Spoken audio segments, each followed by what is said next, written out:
الرحمن الرحیم۔ حجاج بن یوسف کے بارے میں کون آدمی ہے جو نہیں جانتا ہوگا؟ تقریباً سب پڑھے لکھے جو لوگ جانتے ہیں کہ حجاج بن یوسف تاریخ کا بڑا ظالم ترین انسان، اتنا ظالم کہ اس نے کتنے علماء کو شہید کیا۔ تابعین سعید بن جبیر جیسے رضی اللہ تعالیٰ عنہ بڑے جلیل القدر تابعی تھے، ان کو قتل کیا، بڑے حافظوں کو، بڑے بڑے علماء کو اس خبیث نے قتل کرایا، حتیٰ کہ اس نے کعبہ شریف پر بھی حملہ کر دیا۔ یہ سارے برے کام کیے، اور جو مسلمان بھی ان کے ان برے افعال کو پڑھتا ہے تو اس کے دل میں اس کی طرف سے کراہیت پیدا ہوتی ہے۔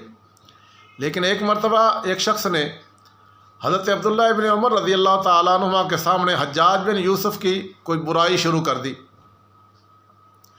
اس برائی کے اندر اس کی غیبت تھی، تو عبداللہ ابن عمر رضی اللہ تعالیٰ عنہما نے فوراً اس کو ٹوکا، فرمایا کہ یہ مت سمجھنا کہ اگر حجاج بن یوسف ظالم ہے اور قاتل ہے، بہت برا ہے، تو اب اس کی غیبت حلال ہو گئی ہے، اس پر بہتان باندھنا بھی حلال ہو گیا ہے۔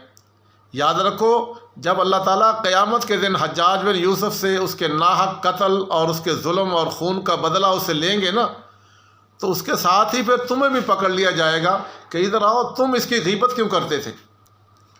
تم تو اس کی غیبت کر رہے تھے۔ تو جو بہتان باندھ رہے ہو، اس کا بدلہ پھر تم سے اللہ تعالیٰ لے گا۔ یہ نہیں کہ جو شخص بدنام ہو گیا ہے اس کی بدنامی کے نتیجے میں ہم اس پر جو چاہیں الزام عائد کر دیں، اور جس طرح جو چاہیں اس کے بارے میں برائیاں پھیلاتے چلے جائیں، اس پر بہتان باندھتے چلے جائیں، اس کی غیبت کرتے چلے جائیں۔ لہذا عداوت اور دشمنی بھی اعتدال کے اندر رکھو، اور محبت بھی اعتدال کے اندر رکھو۔ یہ بیماری آج ہمارے معاشرے میں حد سے زیادہ ہو گئی ہے، نوجوان جنریشن میں بھی اور بڑوں لوگوں میں بھی۔ کچھ لوگ عمران کی اتنی محبت میں، عمران خان کی محبت میں اس کو پتہ نہیں کیا کچھ بنا دیتے ہیں۔ یہ بھی غلط ہے۔ جب جس کے بارے میں تم نے آج تک ملے تک نہیں، اس سے تمہارا سلام کلام بھی نہیں ہوا، اور تم خواہ مخواہ اس کو وہ باتیں اس کے اوپر لگا رہے ہو جو اس کے اندر ہے ہی نہیں۔ اور کچھ لوگ عمران کی دشمنی میں اس پر وہ جھوٹے الزامات عائد کر رہے ہیں۔ یہ دونوں ہی مجرم ہو جائیں گے۔ اسی طرح میاں نواز شریف ہوں یا دوسرے سیاسی لیڈر جو بھی ہیں، ان کے بارے میں ہمیں بغض اور کینہ، جناب لوٹ کے کھا گئے، یہ کر گئے، وہ کر گئے، یہ جتنی باتیں ہم بیٹھ کے دن میں کرتے ہیں کہیں دوستوں یاروں میں، اور کبھی ہماری ان باتوں پہ لڑائی ہو جاتی ہے، سر پھٹ جاتے ہیں، اور ہمیں ان کا برا، اور یہ یاد رکھیے، یہ قیامت کے یہ جو ظالم ہیں اپنی جگہ انہوں نے کیا، ہمیں کیا پتہ کیا کیا کیا نہیں کیا۔ یہ سارا فیک چل رہا ہے۔ حقیقت حال کا علم تو قیامت کے دن اللہ تعالیٰ کی بارگاہ میں ہوگا۔ تو اس لیے ہم اپنا وقت، اپنی زندگی کیوں برباد کر رہے ہیں؟ کل قیامت کے دن اگر چلو بفرض مال یہ دوسرے چور ڈکیٹ ظالم تھے اور وہ بھی بڑا ایسا تھا، ان کو جب اللہ تعالیٰ نے قیامت کے دن پکڑا تو پھر ہم کس گناہ میں پکڑے جائیں گے؟ اللہ کہے گا تم بھی تو ان کے ساتھ ہی ان کی حمایت کرتے تھے۔ تو چور ڈاکو ڈکیٹ کسی کی بھی حمایت کرنے والا بھی ان کے ساتھ کا ہی ہوتا ہے۔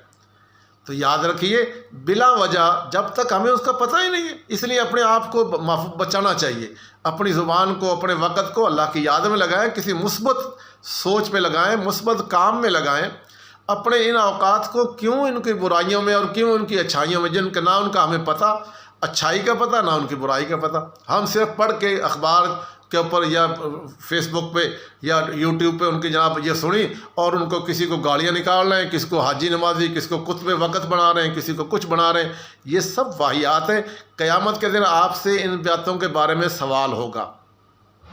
یہ یاد رکھیے، آپ سے پوچھا جائے گا، آپ کی میری ہم جو گفتگو کرتے ہیں، ہمارے دائیں بائیں دو بیٹھے لکھنے والے لکھ رہے ہیں، اور یہ سارا قیامت کے دن آپ کو مجھے اس کا جواب دینا پڑے گا۔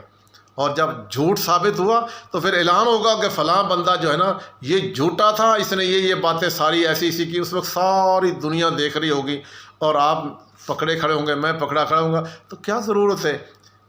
اپنی زبان کو خاموش رکھیے، اور دوسرا یہ کہ ہمیں ان کی بالکل نہ اچھائی نہ برائی، ان کو چھوڑیں، اپنا آپ کو معاملہ سیدھا رکھیں۔ کل قیامت کے دن بہت خطرناک معاملہ ہوگا۔